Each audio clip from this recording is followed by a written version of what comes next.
Welcome to red TV. నేను మీ తేజ. మళ్ళీ జగన్ ఫ్యామిలీలో రచ్చ మొదలైందా? ఎందుకంటే రీసెంట్‌గా విజయమ్మ గారు కొన్ని ఆశ్చర్యమైన విషయాలన్నీ కూడా బయటికి చెప్పారు.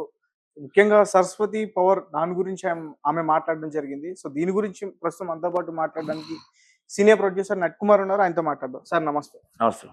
సో అంటే విజయమ్మ గారు ఈరోజు ఏదైతే ఉందో సరస్వతి పవర్ ప్లాంట్‌కి సంబంధించి దాని మీద సర్వ హక్కులన్నీ కూడా నావే. వాళ్ళకి ఎటువంటి సంబంధం లేదు.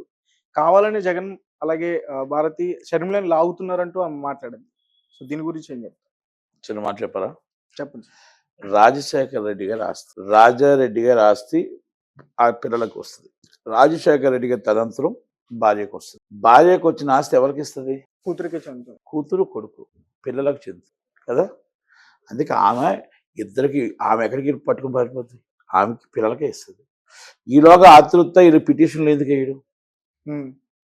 జగన్మోహన్ రెడ్డి గారికి ఆశ ఎక్కువై పిటిషన్లు వేయడం తప్ప భారతిరెడ్డి గారికి ఎక్కువ ఆశ ఉందేమో అనుకుంటున్నాను దీంట్లో.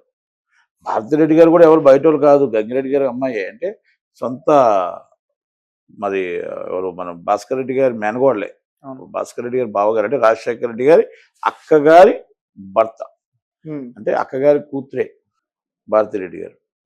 భాస్కర్ రెడ్డి గారు వీళ్ళంతా ఒక తండ్రి పిల్లలు అన్నమాట.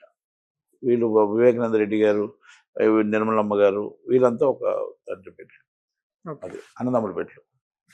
కానీ రాజశేఖర రెడ్డి గారికి భారతి గారు వాళ్ళ అమ్మ అంటే చాలా ఇష్టం. గంగిరెడ్డి గారి మాట అన్నా కూడా చదువుతాడు, చాలా వాల్యుబుల్, వెరీ గుడ్ పర్సన్. డాక్టర్గా వెరీ గుడ్ పర్సన్. కనుక నేనేమంటున్నానంటే ఇటు కుటుంబమే అటు కుటుంబమే. షర్మిల గారిది వాళ్ళ కూతురే కానీ ఎవరు ఈ ఆస్తులు ఎవరికి వెళ్తే ఆమె ఏం చేసుకుంటుంది? ఆమె మనవలకే ఇస్తుంది, మనవరాలకే ఇస్తుంది, ఇంకెవరికి ఇస్తుంది? దానికోసం కంగారు పడిపోయి మీరు పిటిషన్ వేసి మనం తీసుకుంటున్నట్టు ఆమె మరి దాంట్లో షర్మిల గారిని అవ్వచ్చు, లేకపోతే ఇంకోటి అవ్వచ్చు. ఇదంతా కూడా పిటిషన్ వేయడం కరెక్ట్ కాదేమో. అంటే రాజశేఖర్ రెడ్డి గారి పరువు తీస్తున్నారేమో అనిపిస్తుంది. అంటే ఆ విధంగా కూడా మాట్లాడారు, నిలబెట్టారు కోర్టులో అంటూ కూడా. అదే రాజశేఖర్ రెడ్డి గారి పరువు తీస్తున్నారేమో. రాజశేఖర రెడ్డి గారి భార్యగా ఏ రోజు అడుగు బయట పెట్టను ఆమె ఈ రోజు కోట్లమ్మట రోడ్ల మీద తిరగవలసిన పరిస్థితి, మాట్లాడాల్సిన పరిస్థితి తీసుకొచ్చారు. ఆయన ఎక్కడున్నా ఆయన ఆత్మ శోభిస్తుందని మాత్రం నేను చెప్తాను. ఇద్దరు కొడుకు కూతురు ఎవరైనా సరే, మేబీ నేను ఒకటే చెప్తున్నా, ఆయన మాట ఆయన ప్రపంచంలోనే దేవుడు అనుకుంటారు. ఈ రోజుకి కూడా మీ కుటుంబంలో ఆయన ఎందుకు అనుకోవట్లేదు అని అంట, మీ కుటుంబంలో ఆయన ఎందుకు గుర్తు చేసుకోవట్లేదు అంట. ప్రపంచంలోనే రాజశేఖర రెడ్డి గారు అంటే దేవుడు అంతటి వాడు అని అంటున్నారు. ప్రతి ఇంట్లో నాకు తెలిసి ఫోటో ఉంటుంది. బత్తి విక్రమార్క గారి దగ్గర నుంచి నాకు తెలిసి కోట్లాది మంది దాంట్లో ఆయన ఫోటో ఉంటుంది. మీ గుండెల్లో ఆయన ఎందుకు లేడు అని అంటున్నా. మీ మనసులో ఆయన ఒక్కసారి జ్ఞానించుకున్నారా అని అడుగుతున్నా. ప్రతి ఒక్క ప్రజల గుండెల్లో ఉన్నాడు కానీ మీ ఫ్యామిలీకి అది అంటున్నా నేను, అదే అడుగుతున్నా. ఇప్పుడు నేను ఎవరైనా మీరు ఎంత దానికి వచ్చారంటే ఈరోజు ప్రపంచంలో 6 సంవత్సరాలు పాలించి 60 సంవత్సరాల పేరు తెచ్చుకున్న రాజశేఖర రెడ్డి గారు మొత్తం టోటల్గా ఎల్లకాలం మర్చిపోయి వాళ్ళకి ఆయన చనిపోయి దాదాపు 16 సంవత్సరాలు అయ్యింది. 16 సంవత్సరాలు కూడా ఇప్పటికీ మరవలేని, మర్చిపోలేని నాయకుడు ఎవరైనా, మచ్చలేని నాయకుడు ఎవరైనా ఉన్నారు అంటే అది రాజశేఖర రెడ్డి గారు. అది తెలంగాణ, ఆంధ్రప్రదేశ్, తమిళనాడు, మహారాష్ట్ర ఎక్కడ కాదు, ప్రపంచం. తెలుగు వాళ్ళు ప్రపంచంలో ఎక్కడున్నారో ఢిల్లీని శాసించాడు, ఆంధ్రప్రదేశ్, ఉమ్మడి ఆంధ్రప్రదేశ్ని శాసించాడు. ఈరోజు తెలంగాణ బిడ్డలు కూడా ఈరోజు రాజశేఖర రెడ్డి గారు అంటే ప్రాణం పెడతారు. ఆంధ్రప్రదేశ్, తెలంగాణ రెండు కూడా పంచ ప్రాణాలు ఆయన.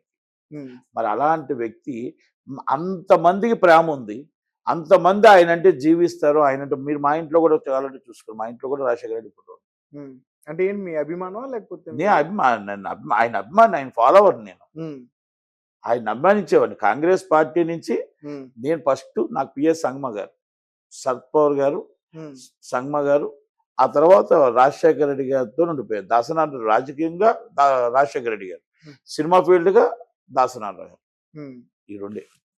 అందుకే ఆ రోజు నుంచి ఈరోజు కాంగ్రెస్ పార్టీలోనే ఉన్నా. కాంగ్రెస్ పార్టీ నుంచి వైసీపీకి ఆయన బిడ్డగా సపోర్ట్ మాత్రమే చేశాను తప్ప నేను పార్టీలో జాయిన్ అవ్వలేదు.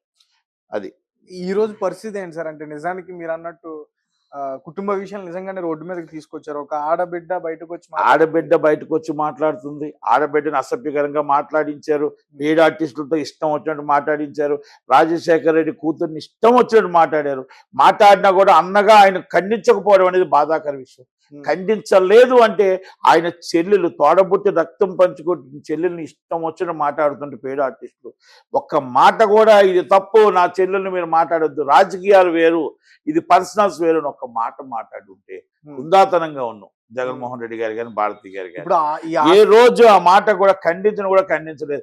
ఆ ఆడబిడ్డ మన వివేకానంద రెడ్డి కూతురు పాపం వాళ్ళిద్దరూ ఒక పక్షుల్లాగా పాపం రాజశేఖర రెడ్డి గారి బిడ్డగా తిరిగి ఆ రాజకీయం అంటే మా తండ్రి వారసత్వం రాజకీయం కావాలని చెప్పి ప్రయత్నం చేశారు. అన్నని నిలబెట్టడం కోసం అన్న జైల్లో ఉంటే కూడా అంతే ప్రయత్నం చేశారు. కనుక 2019 ఎలక్షన్లో నాన్న